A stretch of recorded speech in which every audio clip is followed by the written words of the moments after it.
você quer salvar a Amazônia? Começa em casa. Você já deve ter ouvido falar que 80% da madeira tirada da Amazônia fica no Brasil. O problema é que estimativas do Amazon dizem que, em São Paulo, 70% da madeira que chega à cidade é de origem ilegal.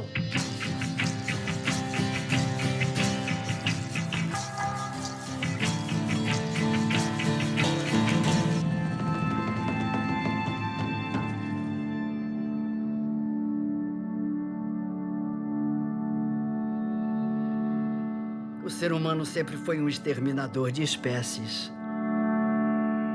Na Amazônia, exterminamos o tigre-dente de sabre, as preguiças gigantes e tatus do tamanho de um carro.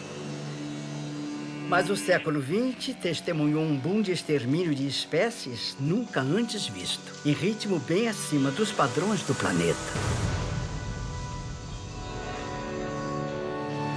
Desde a chegada do homem à Amazônia, 15 mil anos atrás, e mesmo depois de mais de 4 séculos de colonização portuguesa, apenas uma fração ínfima havia sido cortada. Nos últimos 45 anos, desmatamos quase 20% da Amazônia. Historicamente, a política do Brasil foi a de promover o desenvolvimento da Amazônia através da pata do boi. Não que se derrube a árvore apenas para criar boi. Mais do que a madeira e o próprio boi, o que está em jogo é a posse da terra, não a posse da floresta que está sobre essa terra.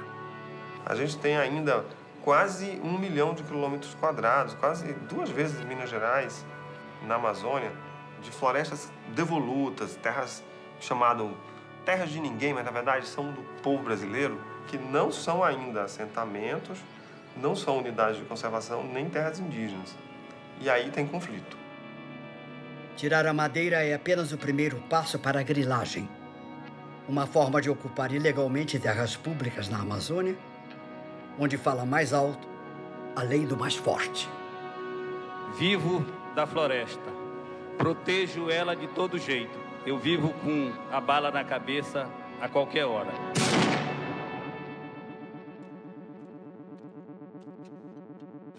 Os lugares mais violentos da Amazônia são os lugares que têm muito desmatamento, e sobretudo desmatamento de grilagem, prevendo que aquelas terras serão valorizadas. Todo o processo do Brasil de passagem das terras devolutas, quando passam da coroa para os estados, ele é caótico. Se você pegar Bahia, isso não funcionou direito. Mato Grosso, isso não funcionou direito. O que dirá na Amazônia, né? Onde o estado chega sempre mais tardiamente.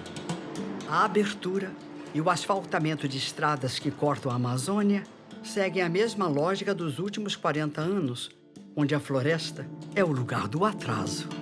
Você tem um fato sempre presente na Amazônia, que é a falta de planejamento. Então, é uma região que ela simplesmente vai acontecendo. Você abre uma estrada e quando você passa uma estrada no meio da floresta, ela acaba levando consigo os benefícios e todos os problemas que há mais de 50 anos ocorrem lá. A BR-163, que liga Cuiabá a Santarém, é um dos epicentros do desmatamento na região, com muita gente de olho na valorização das terras das margens da rodovia, que é uma das principais rotas de escoamento de grãos no país. Lá é a última fronteira agrícola do Brasil, porque Nordeste, que tinha para mexer, já foi Bahia ali para cima, né? O Mato Grosso, que tinha de roer e fazer soja, já está fazendo. Paraná não tem mais o que mexer. Então, a fronteira agrícola brasileira é ali e é no Amapá. Grilagem é uma forma de crime, de fato, organizado, porque ela tem origem fora da Amazônia, inclusive. Grupos que estão operando, advogados. Então, é um investimento. Quem aparece pode ser meio bronco, mas quem está por trás não é. É algo relativamente sofisticado.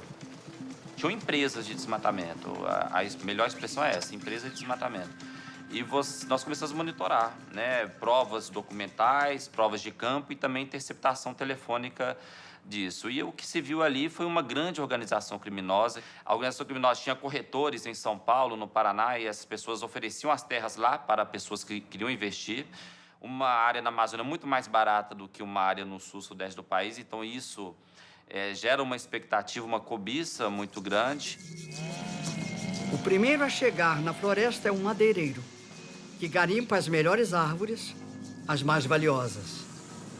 Dependendo do tamanho da área e da dificuldade de se chegar lá, isso pode demorar anos. Não se desmata tudo de uma vez.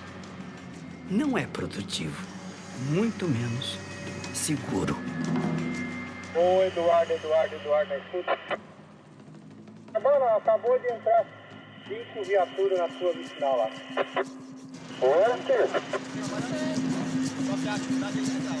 Sempre tem um cabeça, né? São as pessoas que pensam mais na questão da grilagem de terra, que são a especulação fundiária, é o primeiro motivo que move essa questão do desmatamento aqui. Os trabalhadores praticamente trabalham em situação análoga à escravidão. Ficam em acampamentos ali sem banheiro, sem estrutura nenhuma e ficam nessa região até terminar o desmatamento. Aqui é terra dos índios. Não pode ter nada aqui dentro. Então dá essa oportunidade de vocês tirar o que é de vocês, que o resto a gente vai botar fogo. Tá bom. E aí a gente vai atrás da máquina. Eu falo que o cimento é assim.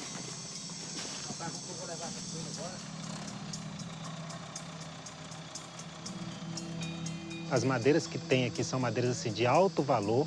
Uma árvore de angelim para ele aí, para o madeireiro, para ele as árvores saem quase de graça. Então, sempre vai ter gente disposta a receber esse dinheiro. E não podia, a gente sabia, só que nós não temos leitura, a gente tem que sobreviver disso aqui. Mas eu fui contratado pelo dono, né? Hoje, se a gente não tiver o 3º ano, a gente não trabalha em lugar nenhum. E para quem estudou até a 5ª série igual eu, vai trabalhar onde? Cuidar nisso aí, ó. O grileiro, ele precisa sinalizar que ele ocupou aquela área, ele sinaliza com o desmatamento. E depois ele vai tentar legitimar essa posse ao longo do tempo e revender isso lá na frente.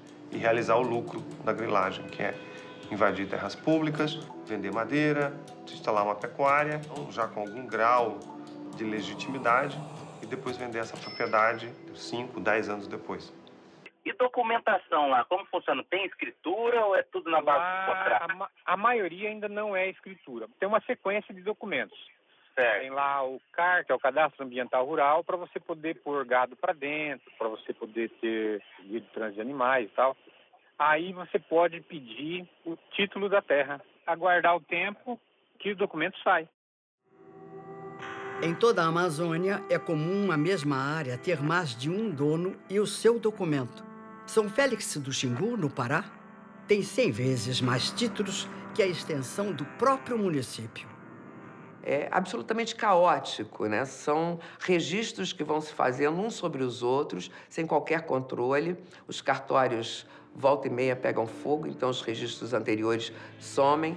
Então, os estados amazônicos, eles sequer têm uma noção precisa de quais sejam, efetivamente, as suas terras devolutas. A regra da retirada de madeira na Amazônia é a ilegalidade. O madeireiro entra com a extração ilegal da madeira e os governos locais entram com a documentação para esquentar essa madeira que depois é vendida para o Brasil inteiro e para fora do nosso país e consumida por nós todos, cidadãos comuns. O pior é o dinheiro jogado fora pelo ralo da ilegalidade. Em 2009, o setor madeireiro na Amazônia empregou apenas 2% da população economicamente ativa da região. No meio do caminho, entre as grandes plantações de Mato Grosso e a exportação de soja através do Porto de Santarém, no Pará, Novo Progresso, cidade onde a quadrilha se articulava, sonha com um futuro mais digno, ainda que, por hora, as ações do IBAMA sejam as principais notícias que se tem de lá. Houve a prisão. Se a prisão dos líderes for mantida, a gente deve ter uma redução significativa do desmatamento em toda a Amazônia, porque realmente parece ser a principal quadrilha de desmatamento já presa na Amazônia, os números indicam.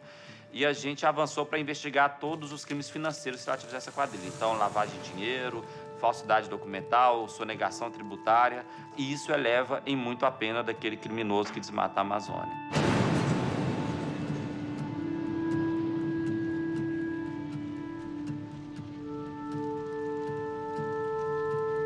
Se a gente quiser garantir uma Amazônia sem desmatamento no futuro, vai ser fundamental destinar todo esse estoque que sobrou de florestas devolutas, de terras devolutas. Em grande parte poderia ser destinado para ser mantido como floresta, principalmente no Pará e no estado do Amazonas. O que tem que evitar é um processo de privatização dessas terras. Então, em tese, você teria 1 milhão de quilômetros quadrados. Se fosse privatizado, legalmente poderia se desmatar 200 mil quilômetros quadrados. Ou seja, quase um estado de São Paulo legalmente desmatado. Conservar custa barato, manter o que está em pé é bem mais barato e faz muito mais sentido. Respeitar a natureza, explorar nossas florestas com responsabilidade não é um ato de benevolência com as árvores ou com os animais, mesmo porque eles não dependem de nós para sobreviver. Nós é que dependemos deles para a nossa existência.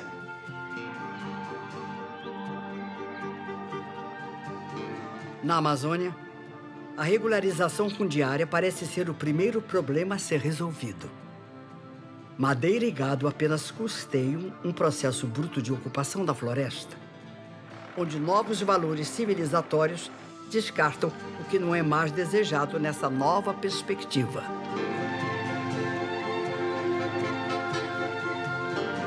Semana que vem, vamos conhecer a principal fronteira agrícola do Brasil.